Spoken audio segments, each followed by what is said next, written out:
Rich soil always appreciates good care, so it can provide miraculous natural gifts to the farmer. However, James Bristol, a farmer from Michigan, got something more exciting from the ground. He had a field to grow soybeans, and one day he noticed something sticking out of the ground that looked like an old, decayed fence post at first sight.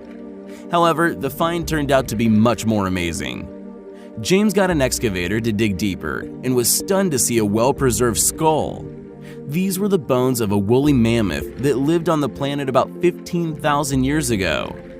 The multi-ton giant was approximately 40 years old when it died. Archaeologists found most of the animal's skeleton, including the almost intact skull with tusks, though they did not find its limbs. Apparently, some hunters separated and took the limbs and put the mammoth's body in storage.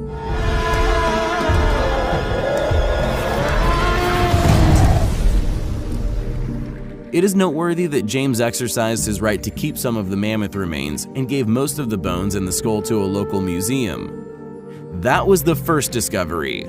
Let's see what's next. A landowner with a plot near Buenos Aires could not even imagine the treasure his ground held inside.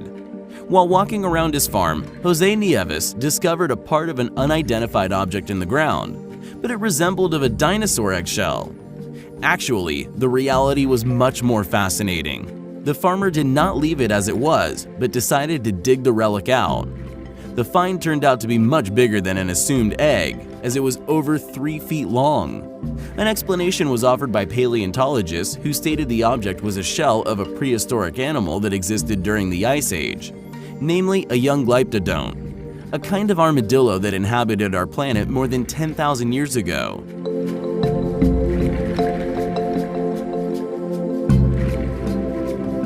The discovery was unique, as the osseous structure was well preserved considering the time since the animal died. This find shows how amazing and mysterious nature is, as it stores numerous valuable puzzles of our past. A famous discovery was made by mere chance. In March 1974, a peasant from Jean went to the mountains to dig a well. To his surprise, he found many ceramic fragments sticking out of the ground instead of water when digging. This became one of the most significant archaeological finds of all time.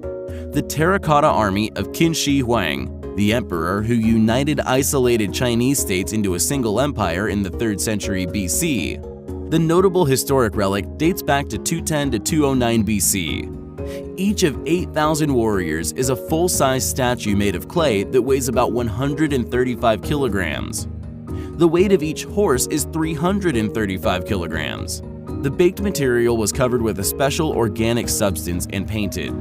The innumerable army buried 1.5 kilometers from the emperor's tomb instead of real warriors is believed to be an ancient way for a leader to affirm his total authority and to gratify his ego in this world and beyond. More than 700,000 people worked for 38 years to build the Qin Shi Huang's mausoleum and create his terracotta army.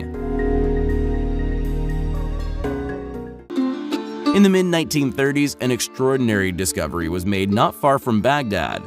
Some pottery jars that looked quite simple at first sight.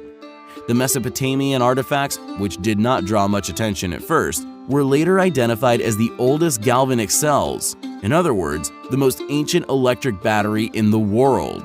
The battery itself is a 13-centimeter container filled with acid or alkali with a copper cylinder and an iron core inside, a galvanic element that is quite customary for us today. The design of the container is very similar to that of the chemical device intended to generate electric current created in the early 19th century by Alessandro Volta, the pioneer of electricity. Does it mean that ancient people knew about electricity 2,500 years ago? The question remains undetermined.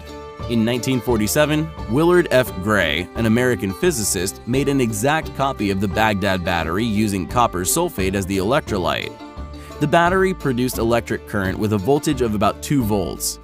In Mythbusters episode 29, copies of the Baghdad battery were tested. Carey, Grant, and Troy managed to generate 4 volts of current using some lemon juice as the electrolyte. Holy! We have 4 volts! 3 volts! Oh, yeah! Days are very much alike for coal miners, especially those working in the rural Siberian Tysul region of Kemerovo Oblast. On September 5, 1969, miners working in a coal mine at a depth of 70 meters saw a 2-meter marble sarcophagus. The artifact was hoisted to the surface of the ground, and the miners, driven by curiosity, opened the cover. There was a mummified body of a young girl inside, flooded with a pinkish liquid. She had white skin and thick chestnut hair. That very evening, special service agents arrived in the village and loaded the sarcophagus into a helicopter. The discovery was named Taisul Princess. Scientists were stunned. The body taken out of the liquid started browning rapidly, but was restored to its original color when placed back into the sarcophagus without any signs of decay. It turned out to be impossible to determine the production technique and the content of the liquid filling the coffin. It is reasonable to assume that the girl belonged to a civilization that was much more highly developed than ours. However, there is no reference to the mysterious Taisul Princess in scientific publications or news feeds. There are no authentic video materials to prove this exceptional discovery.